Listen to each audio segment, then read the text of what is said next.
네, 시청자 여러분 안녕하십니까? 뉴스타트 2부 시작합니다. 윤석열 전 대통령의 구속 여부를 가를 실질 심사가 오늘 오후에 진행됩니다. 특수 공무집행 방해를 비롯한 다양한 혐의를 받고 있는데요. 윤 전 대통령은 법원에 직접 출석해 구속 전 피의자 신문을 받을 예정입니다. 오늘은 이 소식 자세히 다뤄보겠습니다. 트럼프 대통령의 압박이 이어지고 있습니다. 또 어떻게 바뀔지는 모르지만 일단 추가 유예는 없고 방위비도 직접 부담해야 한다는 입장인데요. 우리로서도 양보할 수 없는 부분이 많아서 어려운 협상이 이어질 것으로 보입니다. 잠시 뒤 특파원 연결해서 간밤에 나온 소식들 짚어보겠습니다. 그럼 이 시각 주요 뉴스부터 살펴보겠습니다. 다음 달 1일까지 상호 관세를 유예한 트럼프 대통령이 더 이상의 유예는 없다고 못 박았습니다. 또 우리나라를 지목해 방위비를 더 내야 한다고 압박했습니다.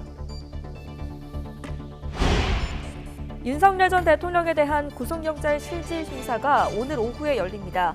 윤 전 대통령은 직접 법원에 나올 예정인데 구속 여부는 오늘 밤이나 내일 새벽 결정됩니다. 어제 저녁 수도권에 기습폭우가 내리면서 곳곳이 물에 잠기고 도로가 통제됐습니다. 일부 지역에선 정전이 발생하는 등 사고도 잇따랐습니다. 이른 폭염에 서울 기온이 38도에 육박하며 7월 상순 최고 기온을 기록했고 경기도 광명은 40도를 넘었습니다. 역대급 폭염은 이번 주 후반까지 이어질 전망입니다.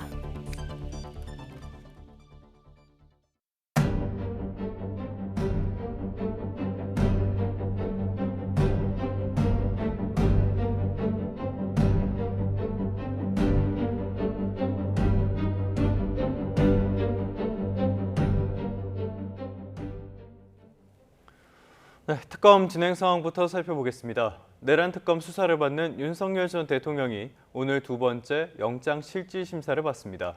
윤 전 대통령은 이번에도 법원에 직접 출석하는데 오늘 밤이나 내일 새벽쯤 구속 여부가 결정됩니다. 권민석 기자입니다. 불구속 상태로 재판과 수사를 받아온 윤석열 전 대통령이 다시 구속 갈림길에 섭니다. 서울 서부지방법원에서 첫 영장 심사를 받은 이후 172일 만이고 서울구치소에서 풀려난 지 123일 만입니다. 구속 전 피의자 신문 장소는 중앙지법으로, 영장 청구 주체는 공수처에서 특검으로 바뀌었습니다. 윤석열 전 대통령에 대해 직권남용 권리행사 방해죄 등으로 서울중앙지법에 구속영장을 청구하였습니다. 윤 전 대통령은 계엄 전 국무회의에 특정 국무위원만 소집해 다른 장관들의 심의권 행사를 방해한 혐의를 받습니다. 또 최초 계엄 선포문의 하자를 보완하려고 허위 계엄 선포문을 추가 작성하고 군 주요 인사의 비화폰 정보 삭제를 경호처에 지시한 혐의도 있습니다. 오후 2시 15분부터 남세진 부장판사 심리로 진행되는 영장 실질 심사엔 윤 전 대통령이 직접 출석합니다. 지난 1월에도 40분간 자기 변론을 펼쳤던 만큼 재차 특검 수사의 부당성과 불구속 필요성을 강조할 것으로 보입니다. 내란 수괴 혐의로 구속됐던 윤 전 대통령은 이번에도 영장이 발부되면 넉 달 만에 다시 구치소에 갇히게 됩니다. 사안이 중대하고 다툴 혐의도 많아 두 번째 구속 여부는 늦은 밤이나 새벽에 결정될 예정입니다. YTN 권민석입니다. 윤 전 대통령은 영장 실질 심사를 받은 뒤에 서울구치소에서 대기하게 될 것으로 보입니다. 심사를 받는 일반인들과 똑같이 신체 검사도 하고 또 머그샷을 찍는 등의 절차를 밟게 됩니다. 염혜원 기자입니다. 재구속의 기로에 서 있는 윤석열 전 대통령은 영장 실질심사 뒤 서울구치소에서 결과를 기다리게 될 것으로 보입니다. 내란 특검팀은 심사 뒤 인치 장소는 서울중앙지검이나 서울구치소 가운데 한 군데라고 밝혔습니다. 그러면서 최종 결정은 판사가 내리게 되지만 둘 중에 서울구치소로 결정하게 될 거로 전망했습니다.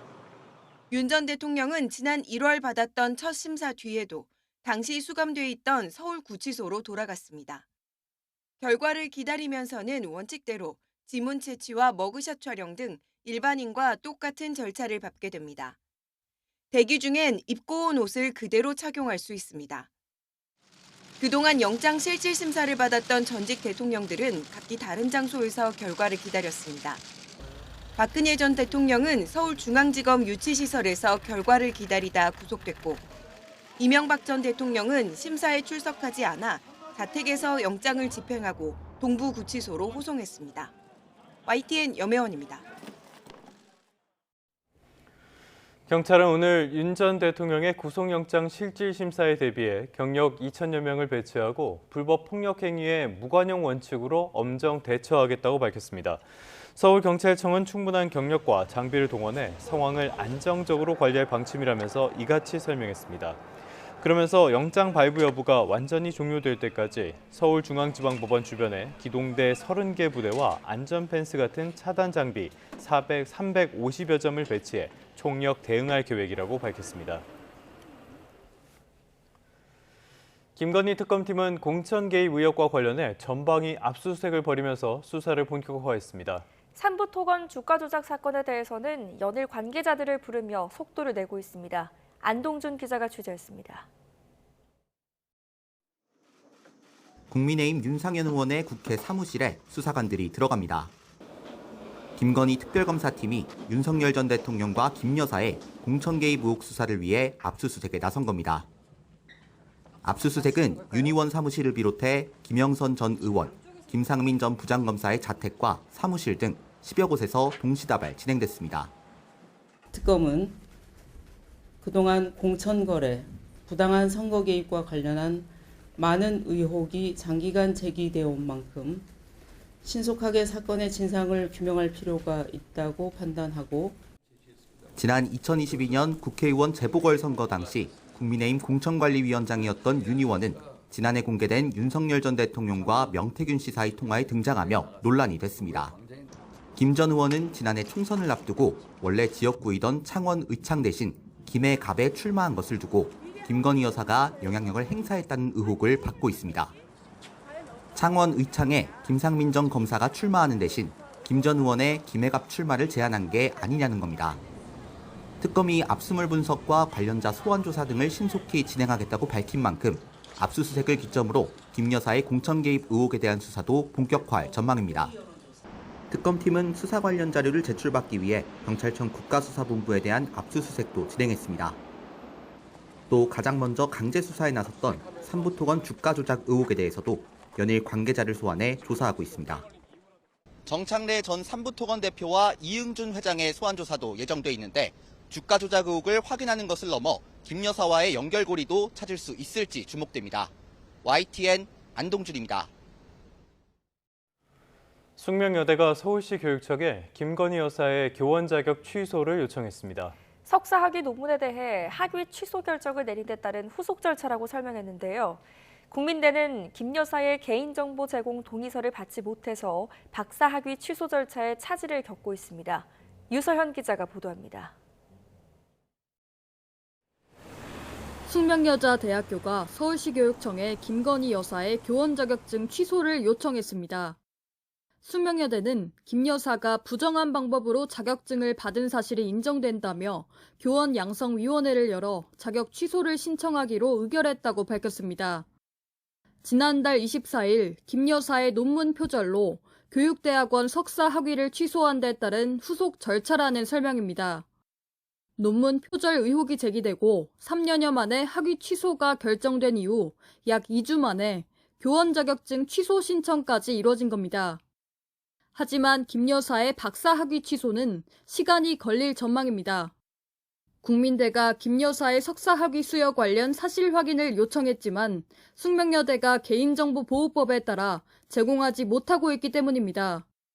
숙명여대는 정보 제공을 위해서는 당사자인 김 여사의 자필 서명이나 날인이 필요하다고 밝혔는데 국민대 측은 김 여사와 연락이 닿지 않고 있는 것으로 전해졌습니다.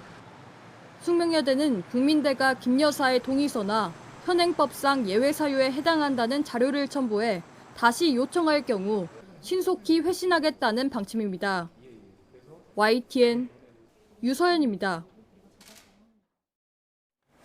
요즘 정말 더운 날이 이어지고 있습니다. 이런 폭염이 이어지면서 전력 수급에 대한 불안도 커지는 분위기입니다. 정부와 에너지 당국 역시 비상 상황에 대비하고 있습니다. 오동건 기자입니다.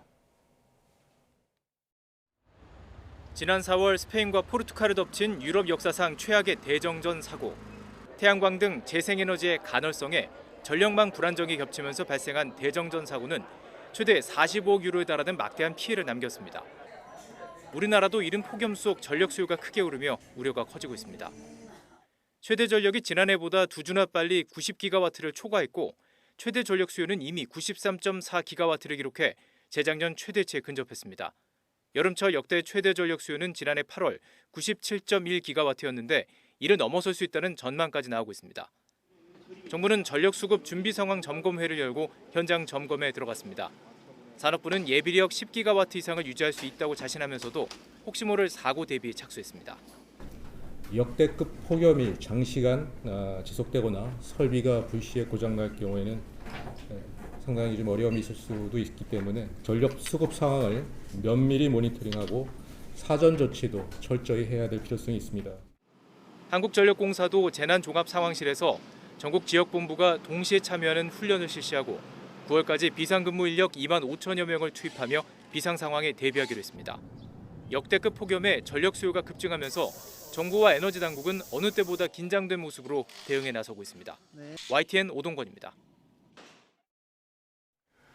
강원 동해안 지역은 폭염 속 마른 장마가 이어지면서 가뭄이 갈수록 심해지고 있습니다.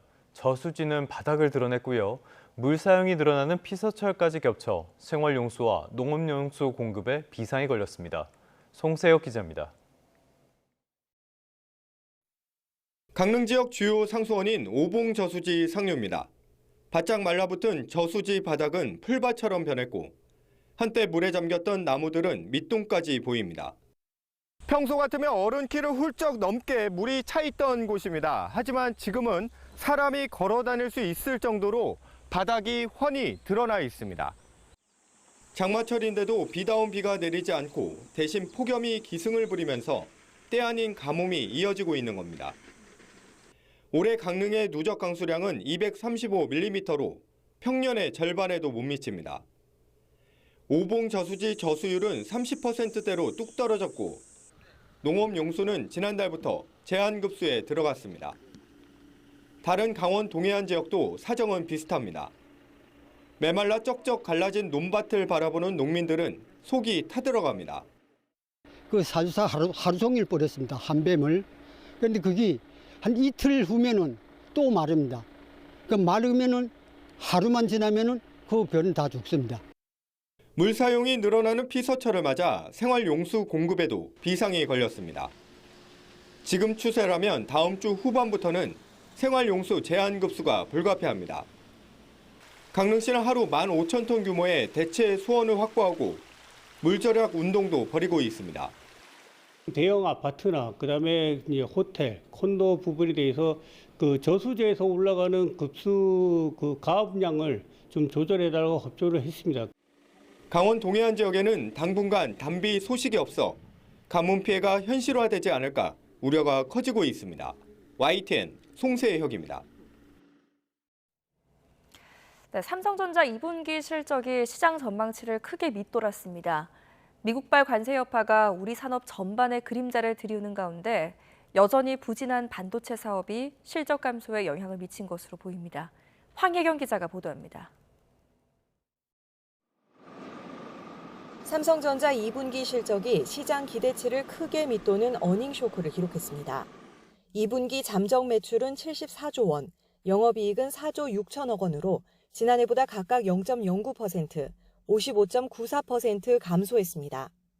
시장 전망치보다도 1조 원 이상 낮았습니다.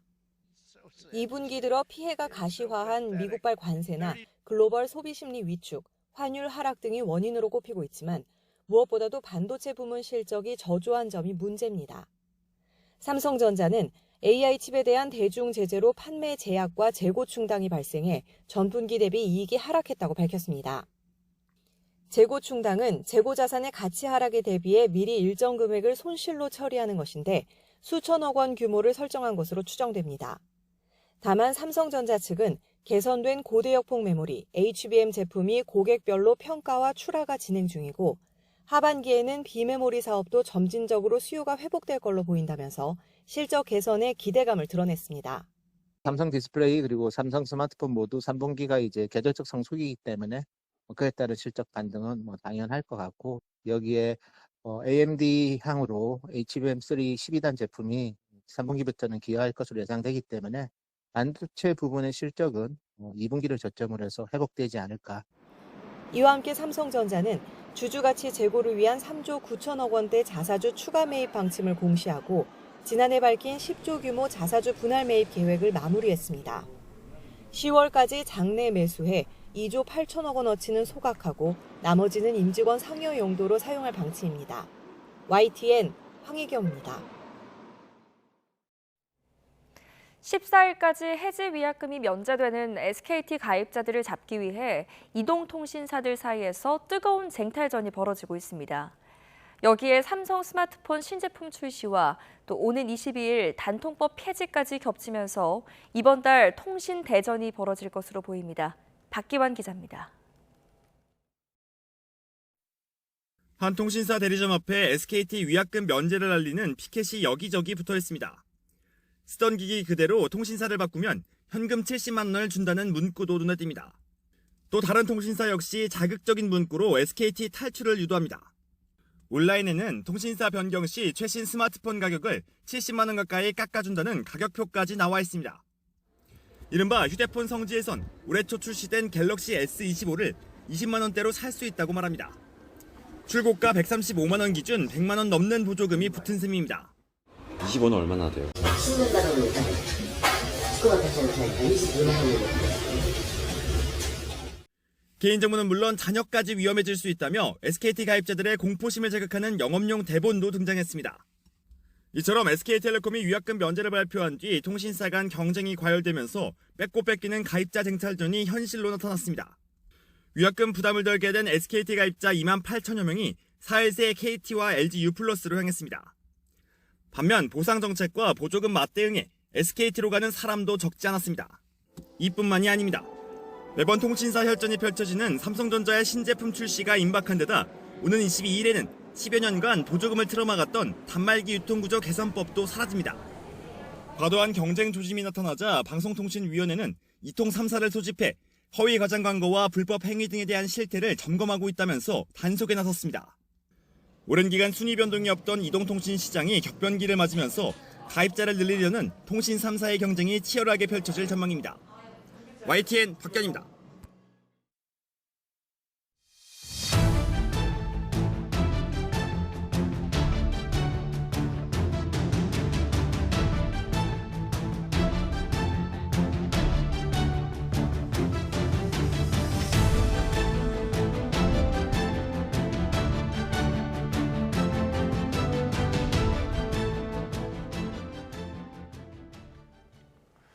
동맹국과 우호국에 대한 트럼프의 압박이 거세지고 있습니다. 막상 경쟁국에는 별다른 말이 없죠. 트럼프 대통령이 이번에는 한국이 자국 방위비를 부담해야 한다면서 주한미군 주둔 비용 인상 압박에 나섰습니다.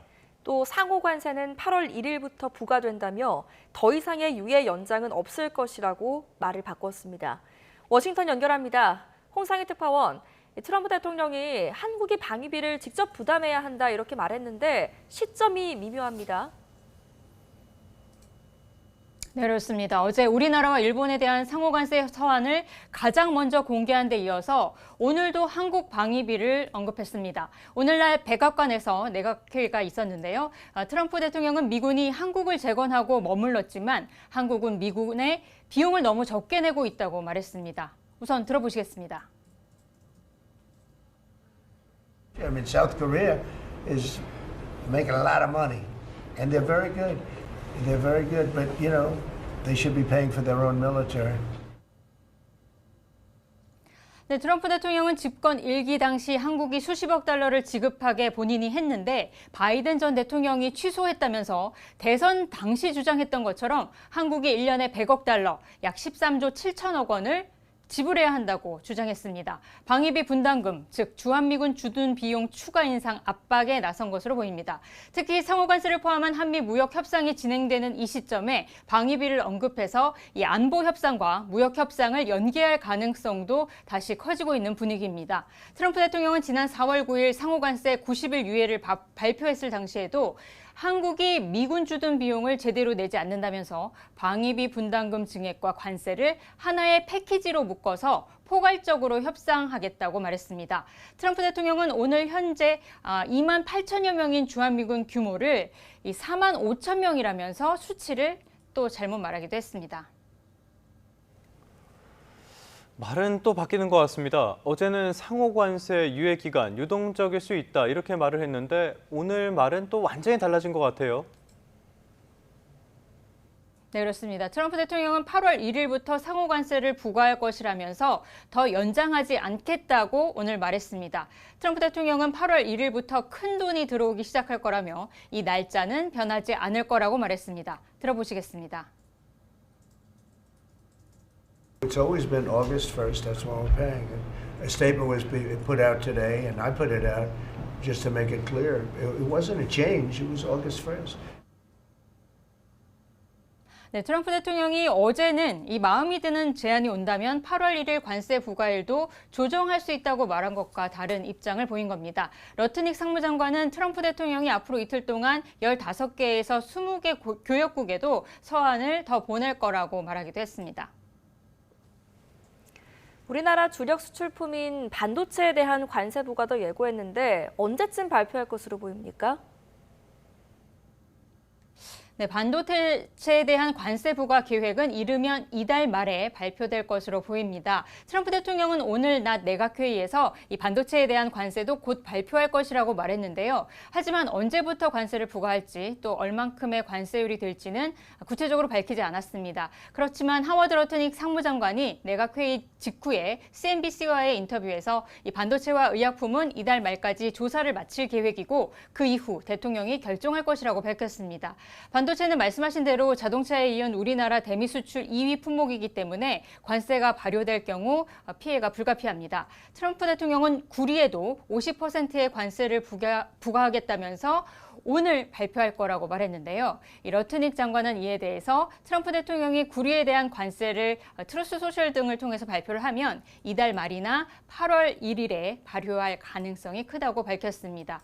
의약품에 대해서도 1년이나 1년 반 정도의 시간을 준 뒤에 그 시간 동안 미국에서 의약품을 만들라라는 시간을 준 뒤에 200%의 고율 관세를 부과할 거라고 밝혔습니다. 트럼프 대통령은 지난 3월부터 미국으로 수출되는 자동차와 부품에 대해서도 25%의 품목별 관세를 부과하고 있습니다. 지난해 우리나라가 미국에 수출한 자동차 수출 규모는 약 51조 원 규모로 전체 자동차 수출 가운데 49.1% 거의 절반을 차지하기 때문에 타격을 입고 있는 상황입니다. 트럼프 대통령은 또 지난달에는 철강, 알루미늄 제품에 부과한 25%의 관세를 50%로 인상하기도 했습니다. 지금까지 워싱턴에서 전해드렸습니다. 트럼프가 상호관세 부과를 추가로 유예하면서 일단 우리나라는 3주라는 협상 시간을 다시 벌게 됐습니다. 당장 관세 25%가 매겨지는 최악의 상황은 피했지만 남은 3주 동안 해결해야 할 과제가 수두룩합니다. 최혜영 기자가 보도합니다. 예상했던 대로 트럼프 미국 대통령이 우리나라에도 상호관세 청구서를 들이밀었습니다. 애초 90일 동안의 유예를 끝내고 9일부터 상호관세 25%를 매길 예정이었지만 다음 달 1일부터 부과하겠다고 밝히면서 우리나라는 3주가량 협상 시간을 벌게 됐습니다.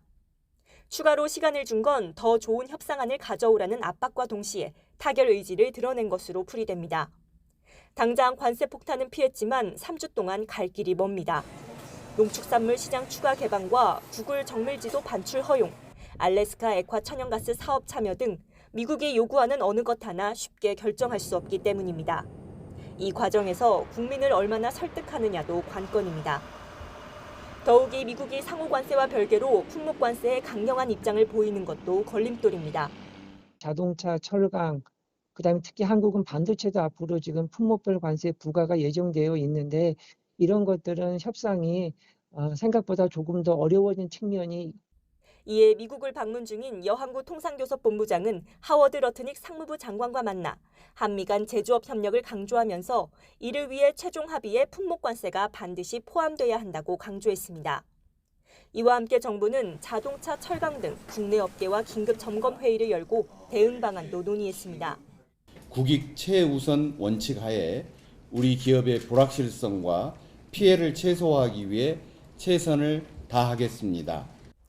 제한된 시간 안에 협상을 타결해야 하는 부담이 더 커진 가운데 여 본부장은 본격적으로 협상을 가속화해 착륙 지점을 찾아야 할 때라고 밝혔습니다. YTN 최아영입니다. 관세를 비롯해서 한미 사이의 현안이 정말 많은 상황이죠. 이런 주요 현안들을 논의하기 위해서 미국을 2박 3일 동안 방문한 유성락 국가안보실장이 오늘 귀국합니다. 위 실장은 미국이 다음 달 1일부터 한국산 제품에 25% 관세율 부과를 통보한 것과 관련한 협상 상황은 물론이고 한미 정상회담 조율 같은 방미 결과를 설명할 것으로 보입니다. 앞서 위 실장은 현지 시각 7일 마르코 루비오 미 국무장관 겸 국가안보보좌관을 만나 한미 동맹의 기초에서 양국 간의 현안을 발전적으로 협의해야 한다고 강조했습니다. 일본도 다급하고 머리가 많이 아픈 것 같습니다. 일본의 25%의 관세를 물리겠다는 트럼프 서한에 이시바 총리는 안이한 협의는 없다고 맞서는 태도를 일단 보였습니다. 그러나 자국 이익을 지키면서도 트럼프를 만족시킬 만한 합의에 이를 방안을 찾기는 쉽지 않을 것으로 보입니다. 도쿄에서 김세호 특파원입니다.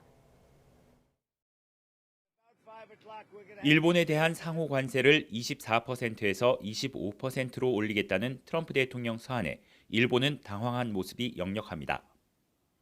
이시바 총리는 관저에서 급히 종합대책회의를 열고 유감의 뜻을 밝혔습니다. 그러면서 안이한 타협을 하지 않을 것이라고 거듭 강조했습니다. 日本政府として安易な妥協とこれは避けるということです。求めるべきものは求め、守るべきは守るということで全力で交渉に当たっておるところです。 일본은 트럼프가 세율을 올린 데다 협의 기한을 8월 1일까지로 통보한 이유를 원하는 답을 염두에 둔 압박으로 해석하고 있습니다. 트럼프가 서한 공개 후 한 말에서도 엿볼 수 있는 대목입니다. And actually, it's a small fraction compared to what we should be getting. We could be asking for much more, but for the sake of relationships that we've had with a lot of really good countries, we're doing the way I do it. 일본은 미국이 영국과 합의하면서 자동차 10만 대에 한해 관세를 25%에서 10%로 낮춰준 점에 주목하고 있습니다. 그러나 일본이 이와 비슷한 세율로 합의를 이루기는 현실적으로 쉽지 않다는 게 중론입니다. 이시바 총리로서는 섣불리 높은 세율에 합의할 경우 미국에 굴복했다는 자국 내 거센 비판에 직면할 수밖에 없습니다. 일본이 미국과의 협상에서 자국의 이익에 반하지 않도록 하겠다고 거듭 강조하고 있지만 트럼프 행정부의 강한 압박에 기존 협상 목표를 관찰하기는 쉽지 않아 보입니다. 도쿄에서 YTN 김세호입니다. 네, 오늘의 주요 경제 일정입니다. 금융위원회가 오늘 관계기관과 합동으로 가계대출 점검회의를 개최합니다. 금융위는 6월 중 가계대출 현황을 항목별로 점검하고 금융회사별 가계대출 실적을 살핀 뒤 대응 방안을 논의할 예정입니다. 금융당국은 부동산 가격 급등에 따라 주택담보대출을 중심으로 가계 부채가 급증하자 지난달 말부터 대출 총량 관리에 들어갔습니다. 삼성전자가 오늘 밤 미국 뉴욕에서 갤럭시 언팩을 개최합니다. AI 기능을 강화한 새로운 폴더블 폰 Z 플립 7과 Z 폴드 7을 공개하는데요. 앞서 삼성전자가 이번 신작의 성능이 갤럭시 최고급 모델인 S시리즈 울트라 모델과 견줄 수 있을 정도라고 예고해서 기대를 키우고 있습니다. 드론과 서빙 로봇같이 자율주행과 원격 조종이 가능한 620 이동체를 뜻하는 무인 이동체 산업 엑스포가 오늘부터 사흘 동안 서울 코엑스에서 열립니다. 산업부와 과기정통부, 국방부, 해수부 등이 함께 여는 범부처 행사로 국내 유일한 무인 이동체 종합 전시회인데요. 첨단 미래항공 모빌리티 기체와 하이브리드 군수송 드론, 다목적 무인 헬기, 무인 소방 로봇 등 다양한 기술을 만나볼 수 있습니다. 경기도가 수원 메세에서 2025 경기도 5070 일자리 박람회를 개최합니다. 중장년을 위한 맞춤형 취업 지원 행사로 100여 개 기업이 참여해서 1,000명을 채용할 예정입니다. 다시 특검 진행 상황 살펴보겠습니다. 윤 전 대통령에 대한 내란 특검의 구속영장 청구는 전격적이었습니다. 초반부터 수사 속도를 끌어올린 내란 특검은 불과 18일 만에 윤 전 대통령을 구속기로에 세웠습니다. 김영수 기자입니다. 열흘 넘는 준비 기간을 반납한 내란 특검은 수사 개시 엿새 만에 윤석열 전 대통령의 신병 확보를 시도했습니다. 말 그대로 속전속결, 예상을 벗어난 속도전에 브리핑을 통한 경고성 메시지도 이례적이었습니다. 윤석열 전 대통령은 여러 피의자 중에 1인에 불과하고 다른 피의자들은 모두 조사를 받았습니다. 끌려다니지 않을 예정입니다. 체포영장이 기각된 뒤로도 내란 특검은 윤석열 전 대통령 측을 몰아붙였습니다. 곧바로 소환 조사를 통보했고 지하주차장을 이용한 비공개 출석 요구도 허락하지 않았습니다. 1차 소환 조사 당시 박창환 총경의 조사를 거부하며 가해자가 피해자를 조사한다는 논리를 편 변호인에 대해 특검은 수사 방해가 될 수 있다고 경고했습니다. 두 번째 소환 조사는 치열한 신경전 끝에 성사됐는데 특검은 부장검사를 신문에 투입해 조사 거부 가능성을 차단하며 실리를 챙겼습니다. 특검은 14시간 넘는 조사에서 준비한 질문지를 모두 소화했고 윤 전 대통령도 적극 진술했습니다. 수사 초기부터 내란 사건 정점을 겨눈 특검은 검찰총장 출신 전직 대통령과 밀고 당기기를 반복하며 66쪽짜리 구속영장 청구서를 채웠습니다. 구속영장 청구를 예감한 듯 무려 8시간에 걸쳐 조서를 열람하고 자신의 진술을 꼼꼼히 점검한 윤 전 대통령과 신병 확보를 위한 총력전에 나선 특검 가운데 법원이 누구의 손을 들어줄지 관심입니다. YTN 김영수입니다. 체포영장 공개와 소환 등을 두고 사사건건 기싸움을 이어왔던 특검과 윤석열 전 대통령 측이 이번에는 법정에서 맞붙게 됐습니다. 관련자들의 진술 변화를 토대로 증거인멸 가능성을 강조하는 특검과 구속의 필요성이 부족하다는 윤 전 대통령 사이 치열한 법리 다툼이 예상됩니다. 김철희 기자의 보도입니다. 윤석열 전 대통령을 두 차례 소환 조사한 조은석 특검은 충분한 증거를 확보했다며 혐의 입증과 구속영장 발부에 자신감을 내비쳤습니다. 특히 관련자들의 진술이 윤 전 대통령 측 영향을 받아 조금씩 바뀌었다는 점을 강조해 증거인멸 가능성을 부각한다는 계획입니다. 특검은 구속영장 청구서를 통해 김성훈 전 경호처 차장이나 강희구 전 대통령실 부속실장의 진술이 윤 전 대통령 변호인 입회 여부에 따라 뒤바뀌었다는 점을 설명하기도 했습니다. 또 윤 전 대통령이 여러 차례 수사기관의 출석 요구에 불응하며 사법 시스템에 대한 불신을 드러내는 등 도망갈 염려가 크다는 점 역시 특검의 주요 공약 대상입니다. 반면 윤 전 대통령 측은 특검이 주장하는 직권남용 등 혐의가 성립하지 않고 구속 필요성 자체도 떨어진다고 맞서고 있습니다. 구속이 취소된 뒤 형사 재판에 성실히 출석했고 특검 소환 요청에도 모두 응했던 만큼 신병 확보까지 나아갈 이유가 없다는 취지입니다. 성실성껏 다 답변을 하셨고요. 나름대로는 충실하게 조사를 잘 받았습니다. 당연히 적법한 소환에는 출석을 하실 겁니다.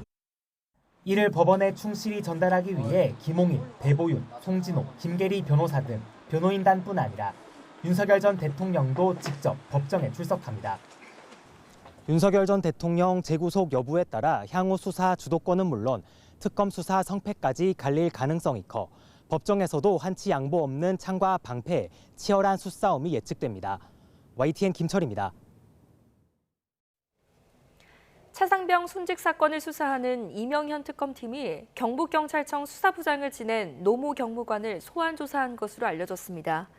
정민영 특검보는 어제 언론 브리핑에서 박정훈 대령이 경북경찰청에 이첩한 기록을 국방부 검찰단이 회수한 과정을 확인하기 위해 당시 기록 회수에 관여한 경찰 관계자들을 참고인으로 조사하고 있다고 밝혔습니다.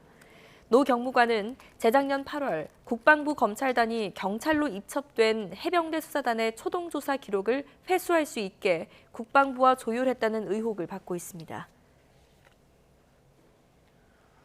더불어민주당은 상식과 정의가 바로 서는 날이 되길 바란다면서 윤 전 대통령의 재구속을 촉구했습니다. 나아가 내란 특별법을 발의하며 국민의힘으로 전선을 넓히고 있습니다. 윤웅성 기자가 보도합니다.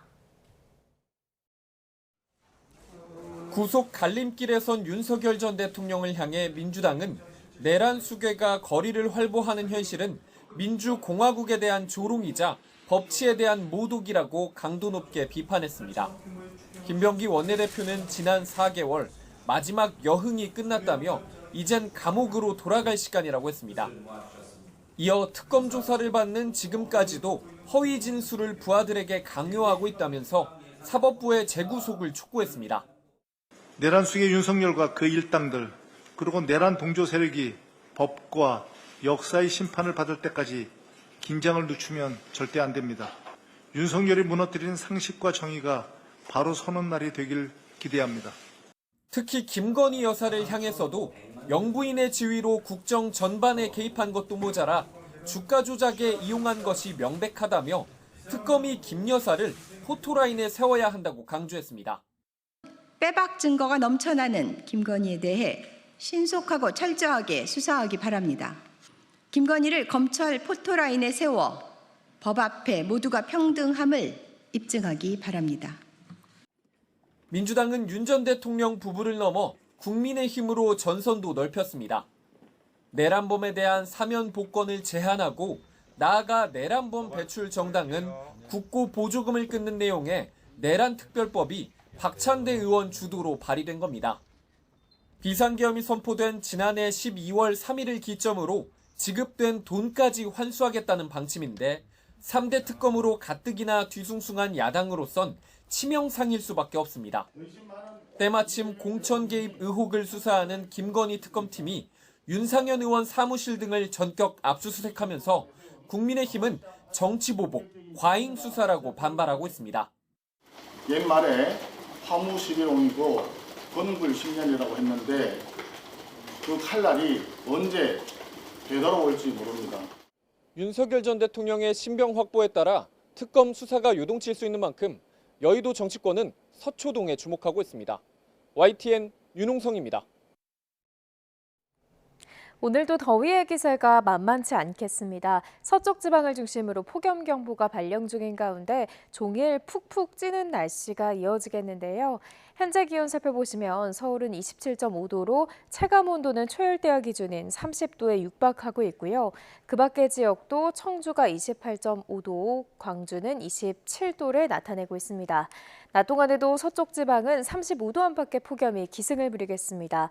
서울 한낮 기온 36도, 대전과 광주도 36도까지 오르겠습니다. 오늘 하늘은 대체로 맑겠지만 자외선과 오존을 주의해 주셔야겠습니다. 또 제주도에는 오전부터 최고 60mm 이상의 소나기가 벼락과 돌풍을 동반하며 쏟아질 수 있겠고요. 경기 서해안과 경북 남부 동해안에도 오후부터 밤 사이 소나기가 지나겠습니다. 남은 한 주도 서쪽 지방을 중심으로 35도 안팎의 심한 더위가 이어질 전망입니다. 날씨였습니다.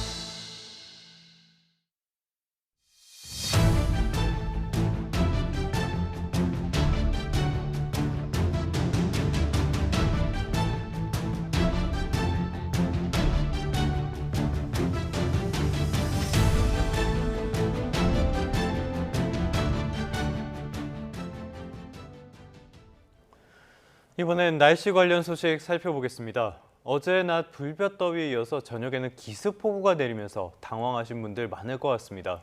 네, 이렇게 극단적 날씨에 전철 선로가 휘고 정전이 발생하는 등 사고가 잇따랐습니다. 윤태인 기자가 취재했습니다.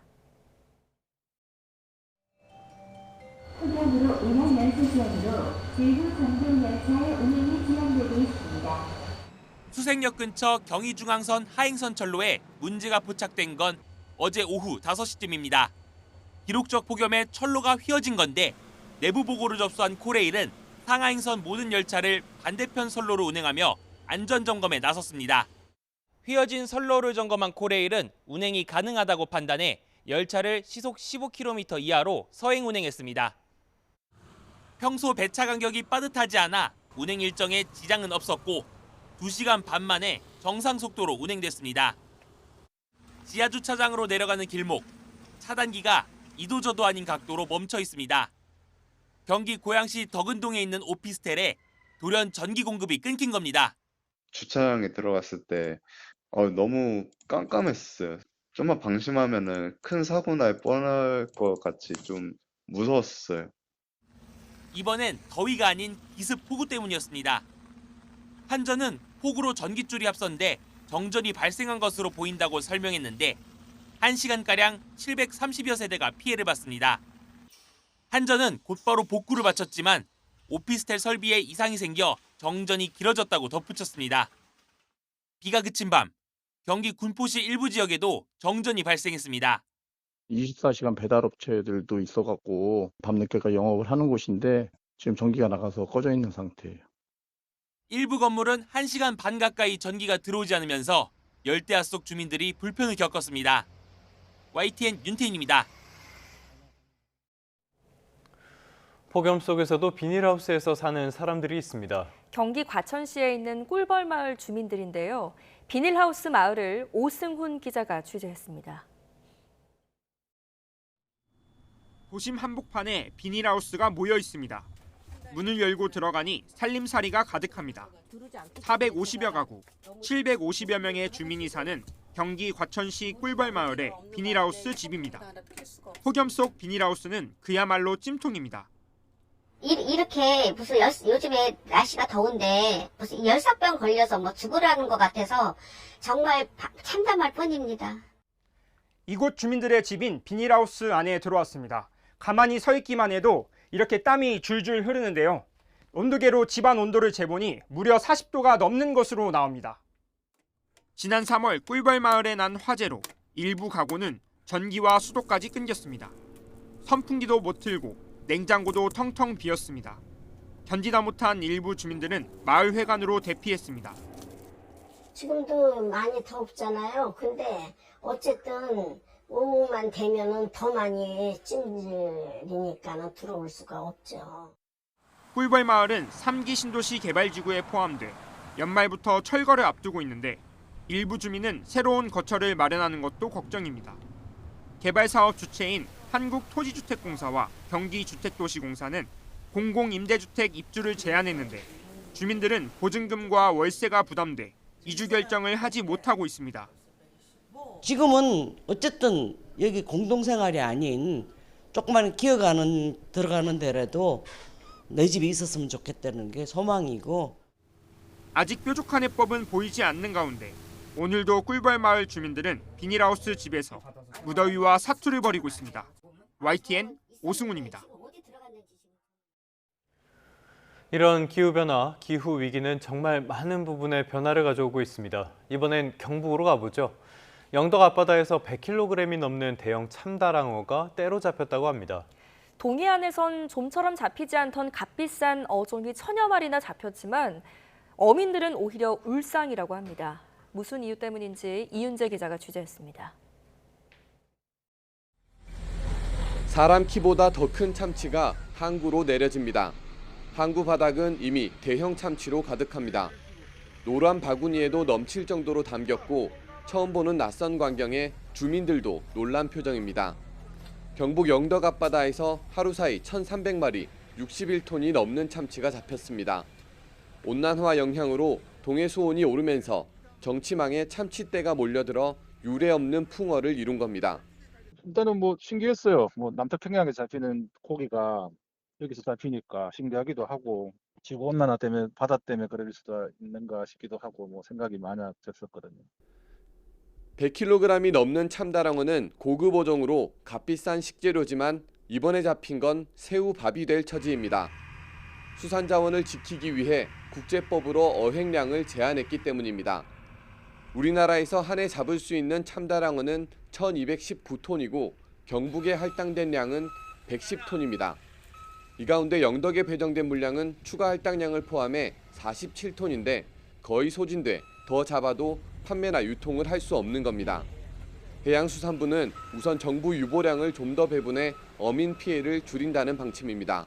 어민들의 안정적인 조업 활동과 참다랑어 어획 커터의 원활한 관리를 위해서 어획 커터는 추가로 배정을 하려고 합니다. 적게 잡더라도 비싼 가격에 팔 수 있도록 홍보하고 알려드리려고 계획하고 있습니다.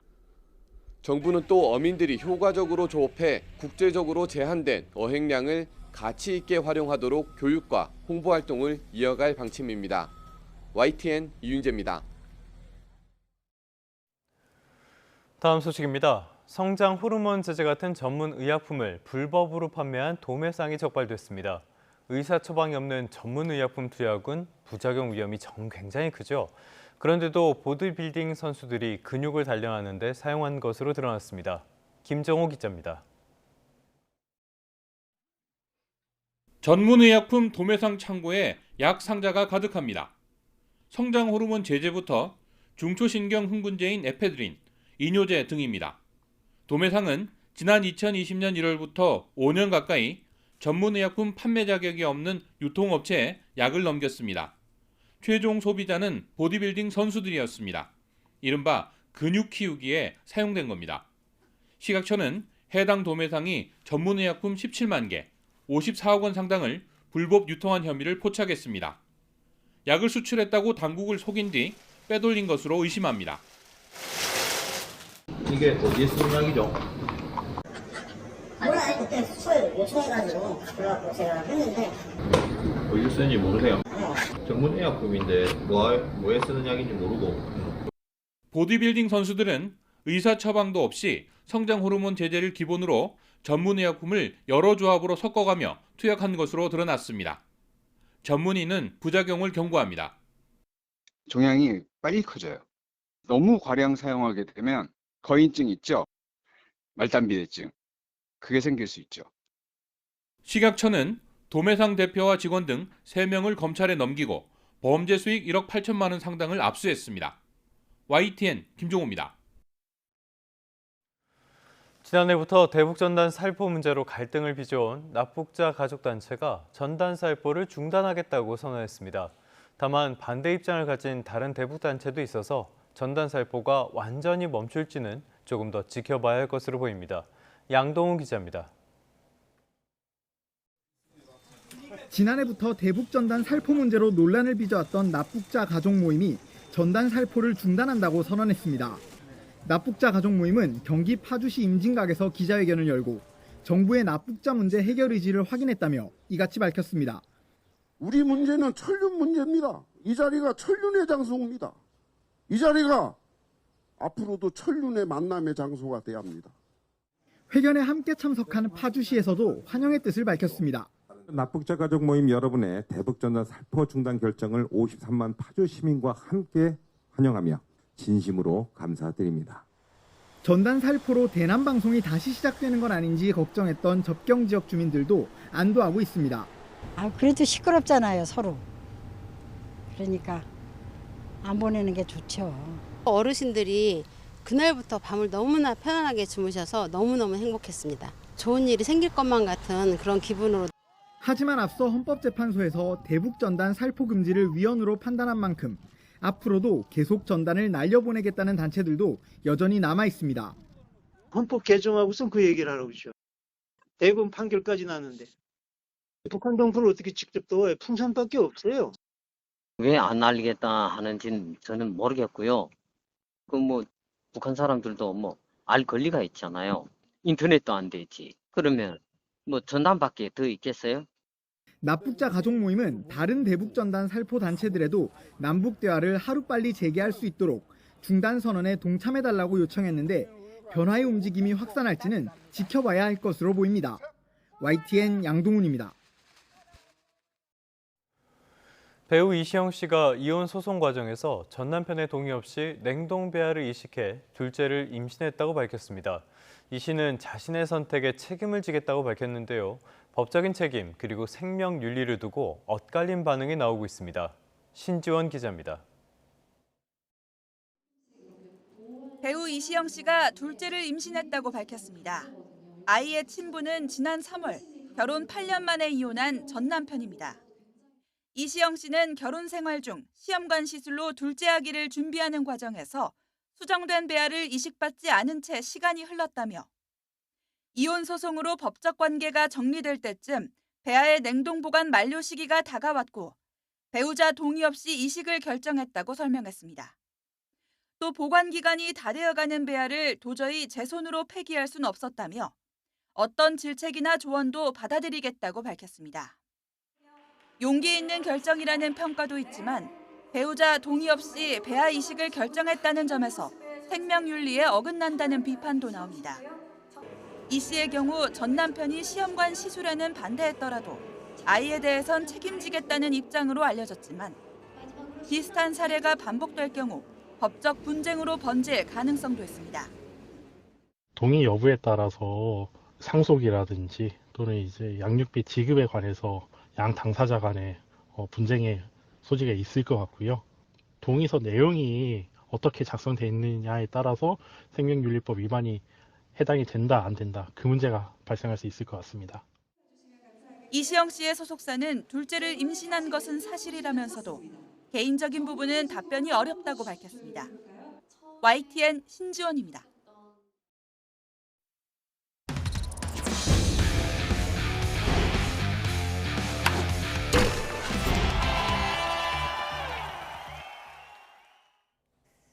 서울 기온이 37.8도까지 오르는 등 전국적인 폭염에 프로야구장에도 선수들과 팬들을 위한 대비책이 발표됐는데요. 첫날부터 5개 경기장 모두 클리닝 타임이 2분 더 주어졌습니다. 선두 하나는 기아를 꺾고 4연승으로 날아올랐습니다. 이경재 기자의 보도 보시고요. 스포츠 뉴스는 내일 다시 돌아오겠습니다. 5회를 마치면 잠깐의 휴식과 경기장 정비를 위해서 4분을 쉬었던 클리닝 타임. 5개 경기장 모두 2분 더 6분이 허용됐습니다. 때이른 폭염에 KBO의 대비책이 발표됐는데 첫날부터 시행된 겁니다.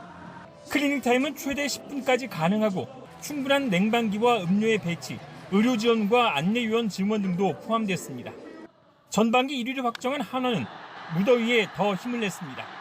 초반부터 기아 마운드를 두들겨 선발 전원 안타와 득점을 동시에 기록했습니다. 위즈덤의 말루 홈런 등으로 따라붙은 기아에 14대 8로 승리하고 4연승을 내달렸습니다. 부상 치료를 마친 플로리얼이 귀국한 날 대체 선수인 리베라토는 2안타 1타점 3득점으로 변함없는 활약을 이어가며 팀 잔류 의지를 불태웠습니다. Obviamente sí, claro que sí. Primero que todo es salud y luego traer un campeonato a esta ciudad. 두산은 8회에 넉 점을 뽑아내 롯데에 8대5로 역전승을 거두고 3연승을 질주했습니다.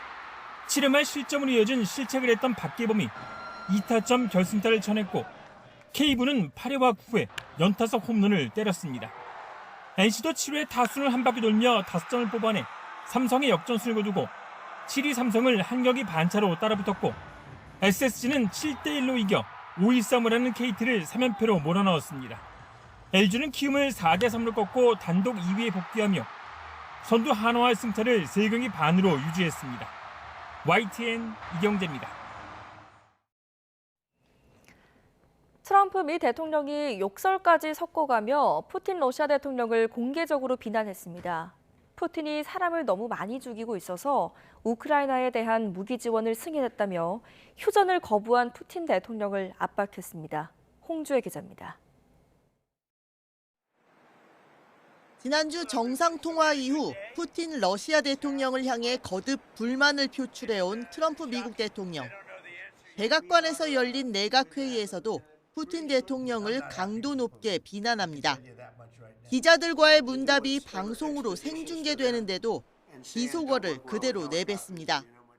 We get a lot of bullshit thrown at us by Putin for you want to know the truth. He's very nice all the time, but it turns out to be meaningless. 우크라이나에 대한 무기 지원을 중단했다가 일주일 만에 결정을 뒤집은 사실도 상기시킵니다. 러시아가 일으킨 전쟁으로 너무 많은 사람이 죽어나가기 때문이라며 푸틴 대통령을 재차 직격합니다. Putin is not treating human beings right. He's killing too many people. So we're sending some defensive weapons to Ukraine, and I've approved that. 러시아를 추가로 제재할 가능성도 시사했습니다. 백악관에 들어가는 즉시 우크라이나 전쟁을 끝낼 수 있다며 푸틴 대통령과의 우호 관계를 과시하던 과거 모습과는 180도 달라졌습니다. 젤렌스키 우크라이나 대통령은 국방장관과 총사령관에게 미국 측과의 접촉을 강화하라고 지시했다면서 환영의 뜻을 나타냈습니다. Очікую результатів цих контактів вже найближчим часом і, зокрема, цього тижня готуємо формати зустрічей наших команд – військових та політичних. 러시아는 트럼프 대통령의 거친 말에 즉각 반응하진 않았지만 우크라이나에 무기를 지원하면 전쟁은 더 길어질 뿐이라고 주장했습니다. YTN 홍주혜입니다. 이스라엘과 하마스의 휴전 협상이 재개된 가운데 가자 지구에선 이스라엘군 공격으로 100여 명이 숨지고 300명이 넘게 다쳤습니다. 미국을 다시 찾은 네타냐후 이스라엘 총리는 트럼프 미 대통령을 노벨 평화상 후보로 추천하며 대내외에 밀착을 과시했습니다. 정유신 기자입니다. 하마스와 휴전 협상이 사흘째 진행되는 동안 이스라엘군은 공습을 늦추지 않았습니다. 가자 보건부는 전날 100여 명이 숨지고 300여 명이 다쳤다고 밝혔습니다. 지난 3월 휴전 현장이 불발한 이후에만 이스라엘 공세로 벌써 7,000명 가까이 숨졌습니다. 이스라엘 군에서도 사상자가 나왔습니다. 가자 북부 작전 도중 도로 근처에 매설된 폭탄이 터지면서 군인 5명이 숨지고 14명이 다쳤습니다. מהתחקיר עולה כי הכוח נפגע מ3 מטענים שהופעלו בטווח של דקות. 지난 6일 미국이 주도하고 카타르의 중재로 시작된 휴전 협상은 사흘째 이어졌지만 아직 접점을 찾지 못하고 있습니다. 이스라엘은 인질 석방과 하마스의 무장 해제를, 하마스는 전쟁 종식과 이스라엘군의 철수, 인도적 지원을 요구하고 있습니다. 미국 워싱턴 DC를 다시 찾은 네타냐후 이스라엘 총리는 가자 주민을 강제 이주시킨 뒤 이스라엘이 영구 통제하겠다는 계획을 숨기지 않았습니다. 또 이란 핵시설 폭격 당시 도움을 받은 것에 감사하며 트럼프 대통령을 노벨 평화상 후보로 추천했다고 밝혔습니다. Mr. President, the letter I sent to the Nobel Prize Committee, it's nominating you for the Peace Prize, which is well deserved, and you should get it. 노벨상 수상에 번번이 실패한 트럼프의 헌심을 사면서 밀착 관계를 대내외에 과시하려는 의도로 보입니다. Thank you very much. Coming from you in particular, this is very meaningful. Thank you very much, Bibi. 하지만 사망자가 5만 명이 넘는 가자에서 반인도주의 행위로 국제형사재판소 체포영장까지 발부된 네타냐후가 노벨상 후보 추천 자격이 있느냐는 비판도 나옵니다. YTN 정유신입니다. 일본은 10년 전 군함도를 세계문화유산으로 등재하면서 조선인 강제동원 사실도 알리기도 했는데요. 이 약속이 제대로 지켜지지 않고 있어서 우리 정부가 유네스코에서 다시 한번 공론화하려던 계획이 무산됐습니다. 외교전에서 일본에게 밀렸다는 평가 속에 대통령실도 나서서 유감을 표명했습니다. 홍선기 기자입니다. 정부는 올해 유네스코 세계유산위원회 정기회의에서 일본의 군함도 문제를 다시 한번 정식 의제로 다룰 계획이었습니다. 10년 전 군함도를 세계문화유산으로 등재할 당시 일본이 조선인 강제동원 등을 설명하겠다는 약속을 지키지 않고 있기 때문입니다. Japan is prepared to incorporate appropriate measures into the interpretive strategy to remember the victims, such as the establishment of information center. 그러나 이 문제를 정식 의제로 채택하는 데 일본이 반대하고 나섰고 위원국들을 대상으로 표결에 붙인 끝에 일본 입장이 받아들여졌습니다. 우리 정부는 TF를 꾸려 표결 상황까지 고려하고 총력 대응했지만 일본의 물밑 작업에 밀린 겁니다. 외교전에서 패했다는 지적이 나오자 대통령실까지 나서서 의제 채택이 무산된 건 유감이라는 입장을 밝혔습니다. 외교부는 비록 유네스코 의제 채택은 무산됐지만 일본과의 양자 논의 등을 통해 약속 이행을 촉구할 것이라고 밝혔습니다. 앞으로도 양자 및 다자 차원에서 일본이 세계유산위에 관련 결정과 스스로의 약속을 성실히 이행할 것을 지속 촉구해 나갈 예정입니다. 그러나 국제사회의 압박을 덜어낸 일본 입장에서 오히려 지금보다 더 소극적으로 나올 것은 분명해 보입니다. 사도광산 역시 세계유산 등재 후 태도를 바꾼 일본 때문에 지난해 추도식 직전에 우리 정부와 유족들이 불참하는 사태가 빚어졌습니다. 올해도 일본이 약속한 추도식의 7, 8월 개최는 물 건너간 상황인데 번번이 약속을 어기는 일본에 맞서 외교 전략 점검이 필요해 보입니다. YTN 홍성기입니다. 트럼프발 관세 불확실성에 가장 직접적인 영향을 받는 건 역시 자본시장이죠. 워낙 정책 방향성이 오락가락하다 보니까 주식시장도 정신을 못 차리는 것 같습니다. 간밤에 뉴욕 증시는 혼조 마감이었는데요. 다우와 S&P 500은 하락했고 나스닥은 상승했습니다. 다만 오름폭도 내림폭도 그렇게 크지는 않았습니다. 가장 큰 문제는 역시 미국 대통령입니다. 관세 정책의 불확실성이 여전히 불확실하다 보니까 명확한 방향성을 찾기가 어려운 셈인데요. 내일의 트럼프는 또 달라질 수도 있겠지만 일단 지금의 트럼프는 경쟁국에는 침묵하고 동맹국과 우호국에 대한 압박을 이어가고 있습니다. 간밤에도 여러 이야기를 쏟아냈는데요. 제1경쟁자인 중국에 대해서는 최근 관계가 정말 좋다면서 중국이 공정하게 무역하고 있고 시진핑 주석과도 자주 통화한다고 언급을 했는데요. 글쎄요, 언제나 그랬듯이 팩트체크는 필요해 보입니다. 반대로 우리를 포함한 동맹국에는 압박을 이어가고 있습니다. 잘 사는 우리나라가 방위비를 너무 적게 낸다면서 방위비를 스스로 부담하라는 겁니다. 대체 왜 이러는 걸까요? 뉴욕타임스는 가장 가까운 동맹부터 표적으로 삼아 한국과 일본을 자극했다고 비판하면서 결국 중국을 견제하려는 조치로 보인다고 분석했습니다. 유효한 전략일까요? 이 와중에 관세 발언은 또 바뀌었습니다. 전날엔 8월 1일 상호관세 부과가 100% 확보한 건 아니라고 했었는데요. 이 발언의 유효기간은 고작 하루에 그쳤습니다. 간밤엔 8월 1일 날짜가 변경되진 않을 것이라고 못 박았는데요. 하지만 여전히 시장에서는 정말로 이번 조치가 시행이 될 것인지, 어떤 기업에 영향이 받을 것인지 이런 부분은 확신하지 못하겠다는 반응이 나옵니다. 워낙 말이 자주 바뀌고 타코라는 신조어가 생길 정도로 수시로 뒤로 물러서는 모습을 보여줬으니까 그럴 만도 하겠죠. 발표한다 여러 차례 언급을 하고 아직도 미지수인 반도체와 의약품 관세도 꺼내 들었습니다. 모든 구리 수입품에 대한 50% 관세를 곧 발표하겠다면서 반도체와 의약품을 포함한 큰 것에 대한 관세를 밝히겠다고 말했는데요. 발표 시기와 관세 부과 시점은 언급하지 않았습니다. 혼란스럽습니다. 특징주로는 엔페이즈 에너지를 꼽아봤습니다. 미국의 에너지 기업이죠. 태양광 사업을 주로 하는데요. 간밤에는 주가가 꽤 많이 하락했습니다. 다른 태양광 업체들, 선런이나 퍼스트솔라의 주가도 급락했는데요. 트럼프가 친환경 에너지 지원을 철회하는 내용의 행정명령에 서명했다는 소식이 결정적으로 작용했습니다. 누군가의 불행은 다른 누군가에겐 행복이 될 수도 있죠. 전통적인 에너지 기업들 엑손모빌이나 셰브론의 주가는 급등했습니다. 트럼프의 정책이 워낙 오락가락하다 보니까 흐름을 잡기 어려운 게 사실인데요.